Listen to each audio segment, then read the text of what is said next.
Left side OMR, right side ECR. நடுவுல உங்க Stepstone Secret Plots. Beach Resort Plots, just 24 lakhs onwards. Call 96268 99268.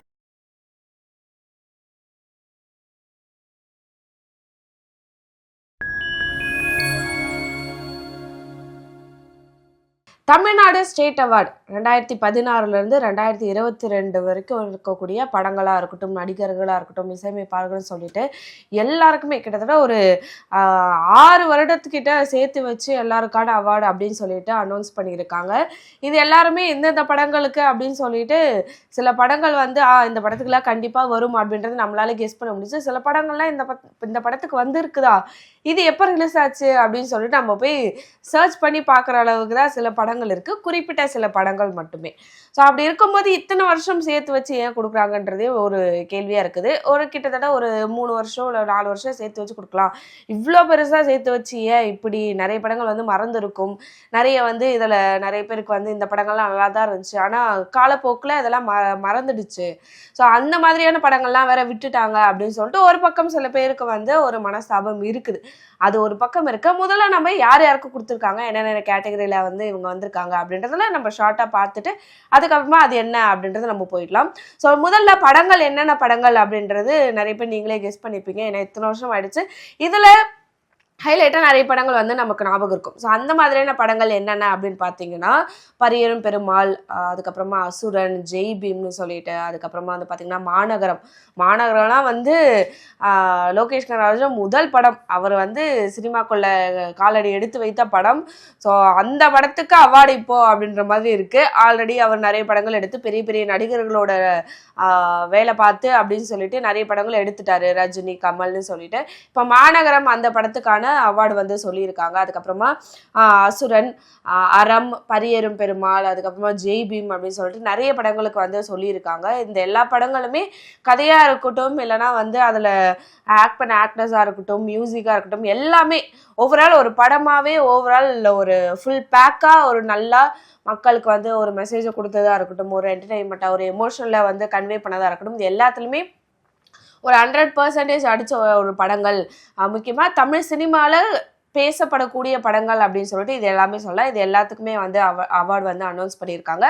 ஒரு வருடங்களில் release ஆன படங்கள் அப்படின்னு சொல்லிட்டு. இதுபடி 2016 மாநகரம், 2017 அறம், அதுக்கப்புறமா 2018 பரியேறும் பெருமாள், 2019 அசுரன் வந்துச்சு. அசுரன் வந்து தனுஷ்க்கு மிகப்பெரிய ஒரு கரியர் வைஸ் ஒரு அடுத்த லெவல் அப்படின்றது தனுஷ்க்கு கொண்டு போனதா இதுதான். இதுக்கு முன்னாடி வந்து பார்த்தீங்கன்னா பொல்லாதவன் இருந்துச்சு. அதுக்கு அடுத்தது அசுரன் தான் தனுஷ்க்கு அடுத்து சும்மா இல்லப்பா அப்படின்னு சொல்லிட்டு ஒரு லெவலை ஒரு பூஸ்ட் பண்ணி காட்டினது அது கண்டிப்பாக அசுரன் தான். ஸோ 2020 வந்து பார்த்தீங்கன்னா கூழாங்கற்கள் அப்படின்னு சொல்லிட்டு அந்த ஒரு படம். 2021 ஜெய்பி. ஸோ பெஸ்ட் ஆக்டர் யார் யார், நடிகர்கள் யார் யாருக்கு கொடுத்துருக்காங்க ஒரு வருடத்துலையும் அப்படின்றத பார்த்தலாம். விஜய் சேதுபதி, அதுக்கப்புறமா கார்த்தி, தனுஷ், பார்த்திபன், சூர்யா, ஆர்யான்னு சொல்லிட்டு இவங்க எல்லாருக்குமே கொடுத்துருக்காங்க. எந்தெந்த படங்கள் அப்படின்றது நீங்களே கெஸ் பண்ணியிருப்பீங்க. ஸோ கார்த்தின்னு வரும்போது வந்து பார்த்தீங்கன்னா கைதி அந்த படங்கள்லாம் நடிச்சிருக்காரு. தனுஷ்க்கு வந்து கண்டிப்பாக அசுரன், அதுக்கப்புறமா பார்த்திபனுக்கு வந்து ஒத்த செருப்பு, சூர்யாவுக்கு வந்து ஜெய் பீம், அதுக்கப்புறமா ஆர்யாவுக்கு வந்து பார்த்தீங்கன்னா சார்பேட்டா பரம்பரை. இந்த படங்கள் எல்லாத்துக்குமே வந்து பார்த்தீங்கன்னா அவார்டு அப்படின்னு சொல்லிட்டு இவங்களோட நடிப்பு எல்லாமே அவங்களோட கரியராக இருக்கட்டும், தமிழ் சினிமாவாக இருக்கட்டும், இது எல்லாத்துலேயுமே சேர்த்து அடுத்த லெவல், இல்லைனா வந்து தமிழ் சினிமா சும்மா இல்லை அப்படின்ற மாதிரியான காட்டுனா கதைகளாக இருக்கட்டும், நடிப்பாக இருக்கட்டும், ஒரு கதைக்களமாக கொண்டு போன விஷயங்களாக இருக்கட்டும், அது எல்லாமே இந்த ஒரு படங்கள் அண்டு இவங்க நடிச்ச இந்த படங்கள் அப்படின்னு சொல்லலாம். இதுல பெஸ்ட் என்ன அப்படின்னு பாத்தீங்கன்னா, அடுத்ததா சிறந்த நடிகைகள் யார் யாரு அப்படின்ற மாதிரியான ஒரு கேட்டகரி விட்டுருக்காங்க. ஸோ இதுல வந்து பாத்தீங்கன்னா ஆல்மோஸ்ட் இப்போதைக்கு தமிழ் சினிமா வந்து அவங்களோட கைக்குள்ள வச்சிருக்க இந்த படங்கள்ல வந்து இவங்க வந்துட்டாங்க அப்படின்னா அடுத்த லெவலுக்கு இது போகும் அப்படின்ற மாதிரியான நடிகைகள் தான் வந்து பாத்தீங்கன்னா இந்த அவார்டுக்கு அப்படின்னு சொல்லிட்டு கொடுத்துருக்காங்க. முக்கியமா இது நடிகைகள் அப்படின்னும் போது ஒரு எப்படி சொல்றது, ஒரு டான்ஸ்க்காக வர்றது, இல்லைன்னா ஒரு லவ் ஸ்டோரிக்காக அவங்க உள்ள வருவாங்க, அது பேஸ் பண்ணி போகும், அதுக்காக மட்டும் அப்படின்னு இல்லாம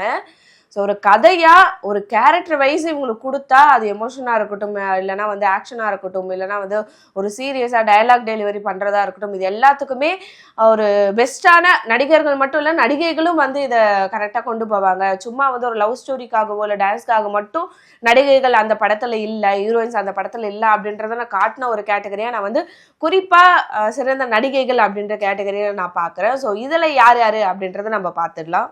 ஸோ இதில் சிறந்த நடிகைகள் யார் யார் அப்படின்னு பார்த்தீங்கன்னா கீர்த்தி சுரேஷ், சாய் பல்லவி, ஜோதிகா, நயன்தாரா, அதுக்கப்புறம் வந்து பார்த்தீங்கன்னா மஞ்சு வாரியர், அப்பர்ணா, அதுக்கப்புறமா வந்து பார்த்தீங்கன்னா லெஜிமுல் ஜோஷ், இவங்க எல்லாருக்குமே சிறந்த நடிகைகளாக கொடுத்துருக்காங்க. அது வந்து ஸோ ஒவ்வொரு படங்கள் அது வந்து பார்த்தீங்கன்னா எய்தர் அறமா இருக்கட்டும், இல்லைனா வந்து பார்த்தீங்கன்னா அசுரன் படத்தில் வந்து நம்மளோட மஞ்சு வாரியர் அவங்களோட நடிப்பாக இருக்கட்டும் அப்படின்னு சொல்லிட்டு எல்லா நடிப்புலையுமே சாய் பல்லவி இதில் விட்டு பாட்டுங்க, சாய் பல்லவி. ஸோ இவங்க எல்லாருமே இந்த வருஷத்தில் கொடுத்த நடிகைகள் எல்லாருமே அந்த கதை இவங்க இல்லைன்னா அதுவும் அந்த கதையும் வந்து இல்லை அப்படின்ற அளவுக்கு கொண்டு போன ஒரு படங்கள்ல இருந்து சிறப்பாக எடுத்திருக்காங்க.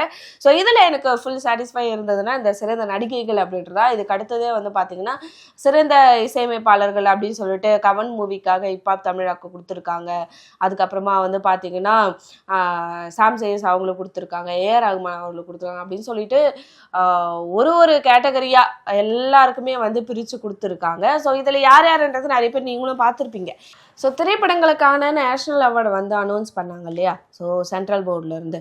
ஸோ அதில் வந்து நிறைய பேருக்கு ஏன் நமக்கே வந்து பார்த்திங்கன்னா நிறைய படங்கள் இவங்க ஏன் வந்து இதெல்லாம் விட்டுட்டாங்க, இதெல்லாம் அவங்களுக்கு கண்ணுக்கு படலையா அப்படின்ற மாதிரி ஒரு மன வருத்தம் இருந்துச்சு. அதில் ஒரு நியாயம் இருந்துச்சு, ஒரு மிகப்பெரிய ஒரு நியாயம் வந்து எல்லாராலுமே பார்க்கப்பட்டுச்சு. அது வந்து ஆடு ஜீவிதம் அந்த படமாக இருக்கட்டும், அதுக்கப்புறம் நிறைய படங்கள் வந்து ஒரு மன வருத்த தேர்வு, இதெல்லாம் உங்களுக்கு கண்ணுக்கு தெரியலையா அப்படின்னு சொல்லிட்டு.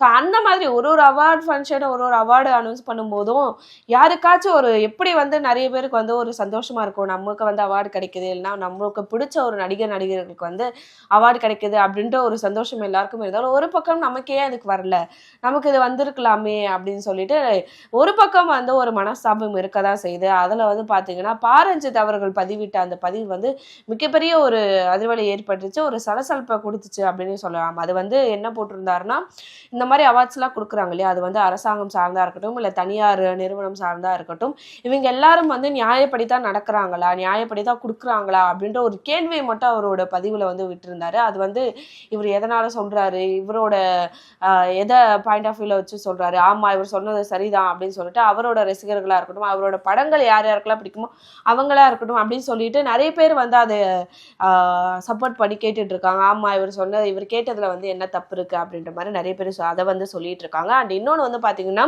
ப்ரொடியூசர் சுரேஷ் காமாட்சி இவர் வந்து என்ன சொல்லியிருக்காருன்னா, மிக மிக அவசரம் சொல்லிட்டு நான் ஒரு படம் எடுத்தேன், 2019 வெளிவந்துச்சு. இந்த படம் அப்போ பார்க்கும்போது ஒரு கதைக்களமாக நல்லா கொண்டு போன ஒரு படம், இது ஏன் மறந்துட்டாங்களா, இது ஏன் அவங்களுக்கு இப்போ ஞாபகம் வரல, அதுக்கு கொடுத்துருக்கலாமே அப்படின்னு சொல்லிட்டு ஒரு வருத்தம் வந்து அவருக்கும் இருக்குது ஒரு ப்ரொடியூசராக பார்க்கும்போது. அண்டு அடுத்ததாக டைரக்டர் கௌதம் ராஜ் அவர் வந்து என்ன சொல்லியிருக்காருன்னா, மலேசியா லெவல்லே ஒரு சிறப்பு அங்கீகாரம் கொடுக்கப்பட்ட படம் என்ன அப்படின்னு பார்த்தீங்கன்னா அது ராட்சசி. ஜோதிகா அவர்கள் வந்து நடிச்சிருப்பாங்க.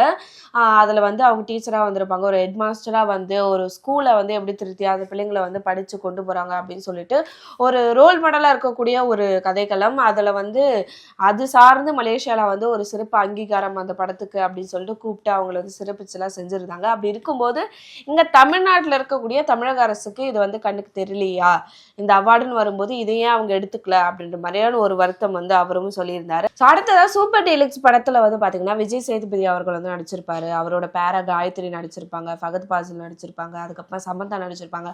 எல்லா கேரக்டருமே அந்த சின்ன பசங்களாக வரக்கூடிய டீனேஜில் வரக்கூடிய பசங்களாக இருக்கட்டும், ஸோ ஒவ்வொரு கதையுமே வந்து பார்த்திங்கன்னா ஒரு விதத்தில் வந்து ஒரு சின்ன மெசேஜ் வைஸு சொல்கிறதா இருக்கட்டும், இல்லை சுவாரஸ்யமாக எடுத்துகிட்டு போகிறதா இருக்கட்டும் அப்படின்னு சொல்லிட்டு எல்லாமே இருக்கும். இதில் என்னதான் வந்து சின்னதாக ஒரு கேரக்டர் வந்து எல்லாமே ஒரு இடத்துலையும் வந்து பார்த்திங்கன்னா அந்த சமுதாயத்தை எடுத்து ஒரு லைட்டாக ஒரு டயலாகை போட்டு போகிறதா இருக்கட்டும் அப்படின்னு சொல்லிட்டு ஒரு சின்ன பையனாக வந்து, அதாவது விஜய் சேதுபதியோட பையனாக வந்தது தான் ராஸ்குட்டி. அந்த கேரக்டர் பண்ண அந்த குட்டி பையனை வந்து ஒரு வீடியோ ரொம்ப வந்து வருத்தமாக கோவத்தோட விட்டுருந்தாங்க. அந்த படத்துக்கு வந்து அவார்டு கிடைக்கும்னு நினைச்ச சூப்பர் டீலக்ஸ் அதுக்கும் கிடைக்கல. அதுக்கப்புறமா மெடிஜினின்னு சொல்லிட்டு பிரபுதேவா கூட ஒரு படம் நடிச்சிருந்தாங்க. ஸோ அதுக்கும் கிடைக்கும்னு நினைச்சேன். 2 படத்துக்குள்ள என்ன குறையை வந்து நீங்க கண்டுபிடிச்சிங்க, எதனால அதுக்கு கொடுக்கல அப்படின்னு சொல்லிட்டு அவங்களும் பேசியிருக்காங்க. இவங்களாம் வந்து தன்னோட மனக்குமுறல் நம்ம தனக்கு இருக்கிற ஒரு மனஸ்தாபத்தை வந்து லைட்டா பேசிட்டு போனாலும் சீரியல் நடிகை லக்ஷ்மி சொல்லிட்டு இருக்காங்க. அவங்க வந்து என்ன ஒரு பிரச்சனை வந்தாலும் சரி, அது பிக் பாஸ் குறித்து பேசுனதா இருக்கட்டும், இல்லைன்னா வந்து ஏதாச்சும் ஒரு கிரைம் நடக்குதுன்னா அது எதிர்த்து பேசுறதா இருக்கட்டும் அப்படின்னு சொல்லிட்டு அவங்களோட கருத்தை வந்து அதில் பதிவிட்டுட்டே இருப்பாங்க ஒரு வீடியோவை போட்டு. அதில் இவங்க வந்து என்ன பேசியிருந்தாங்கன்னா, நான் வந்து செம்பருத்தின்னு ஒரு கேரக்டர் பண்ணியிருந்தேன், மிகப்பெரிய ஒரு வில்லியா பண்ணியிருந்தேன். அது சொல்லப்போனால் ஒரு 3 வருஷத்துக்கு அந்த சீரியல் முடிகிற வரையுமே, குறிப்பாக ஒரு கிளைமேக்ஸ் கிட்ட வரும்போது நானும் பார்த்துருக்கேன், நிறைய பேர் ஃபாலோ பண்ணுறதையும் பார்த்துருக்கேன். அந்த கேரக்டர் வச்சு தான் அந்த சீரீஸே போயிட்டு இருந்துச்சு, அந்த சீரியலே போயிட்டு இருந்துச்சு. நிறைய பேர் அதை வந்து பார்த்துட்டு இருந்தாங்க. ஜீ தமிழில் வந்து அது வந்துட்டு இருந்துச்சு. ஸோ அந்த கேரக்டர் வந்து ஒரு 3 வருஷமா அவ்வளோ சீரியஸாக கொண்டு போனது, அந்த சீரியலை வந்து எடுத்துகிட்டு போனது. இது வந்து ஏன் இதை வந்து நீங்கள் அங்கீகாரம் பண்ணலை, இதை நீங்கள் வந்து அவார்டுன்னு பதிலாக கொஞ்சம் காட்டமாகவே அங்கே பேசுந்தாங்க, நீங்கள் வந்து அவார்டுன்னு பதிலாக நீங்கள் குடும்பத்துக்கான அவார்டுன்னு சொல்லிட்டு நீங்கள் சொல்ல வேண்டியது தானே, அப்படி தான் நீங்கள் கொடுத்துருக்கீங்க. உங்களுக்கு வந்து யார் சப்போர்ட் பண்ணுறாங்களோ, உங்களுக்கு வந்து யார் வந்து பொருத்தமாக இருக்காங்களோ அவங்களுக்கு மட்டும் நீங்கள் அவார்டு கொடுத்துருக்கீங்க அப்படின்னு சொல்லிட்டு அவங்களும் தன்னோட மனக்குமுறலை வந்து பதிவிட்டு இருந்துக்காங்க. ஸோ ஒரு பக்கம் வந்து சந்தோஷம் இவங்களுக்கெல்லாம் கிடைச்சிருக்கு அப்படின்னு பார்த்தாலும், ஒரு பக்கம் சிலருக்கு வந்து இது வருத்தமா இருக்குது. ஸோ இதுக்கு ஒரு விஷயமா சொல்யூஷனா என்னன்னு பார்த்தீங்கன்னா, இத்தனை வருஷம் சேர்த்து இல்லாமல் கொஞ்சம் ஒரு 3 வருஷம் ஒரு 4 வருஷம் சேர்த்து கொடுத்துருந்தா, அப்போ குறிப்பாக சின்ன சின்ன படங்கள் எதெல்லாம் வந்து நிறைய மக்கள் கிட்ட பேசப்படுதோ அது வந்து அவார்டுக்கான ஒரு தகுதிக்கு வந்து உள்ள வரும். ஸோ இதில் வந்து ஜூரியா இருக்கிறவங்களுக்கும் வந்து பார்த்தீங்கன்னா அது வந்து ஞாபகம் இருக்கும், இல்லைன்னா எடுத்து கொடுக்கறது கரெக்டாக இருக்கும் அப்படின்ற மாதிரி தான் எங்களோட கருத்து. சில பேர் அதை தான் சொல்கிறாங்க. ஸோ என்னதான் மனக்குமுறல் இருந்தாலுமே, மன வருத்தம் இருந்தாலுமே, சில பேருக்கு இது வந்து சந்தோஷமாக அமைஞ்சிருக்கு. பிடிச்ச ஹீரோ ஹீரோயின்ஸுக்கு, மியூசிக் டைரக்டர்ஸுக்கு, படத்துக்குன்னு சொல்லிட்டு அவார்ட்ஸ் வந்து அனௌன்ஸ் பண்ணியிருக்காங்க. ஸோ அவார்டு வாங்கின எல்லாருக்குமே எங்களோட வாழ்த்துக்கள், எங்கள் டீம் சார்பாக இருக்கட்டும். அண்டு ரசிகர்கள் எல்லாருமே வந்து ரொம்ப ஹாப்பியாக இருக்காங்க அவங்களுக்கு கிடைச்சதுக்கு. ஸோ அடுத்தடுத்து வரக்கூடிய அவார்ட்ஸில் யாரெல்லாம் விடுபட்டாங்களோ, இல்லை அடுத்தடுத்து வந்து இந்த மாதிரி விடுபடக்கூடிய படங்களை வந்து இன்னும் குறிப்பாக நோட் பண்ணி அவங்களுக்கான ஒரு அவார்டு அப்படின்றத கொண்டு வரணும் அப்படின்றதா என்னோடது மட்டும் இல்லை, எல்லாரோட ஒரு கருத்தாக இருக்குது. ஸோ அடுத்த வீடியோவில் மீட் பண்ணலாம். until this, bye from Archana.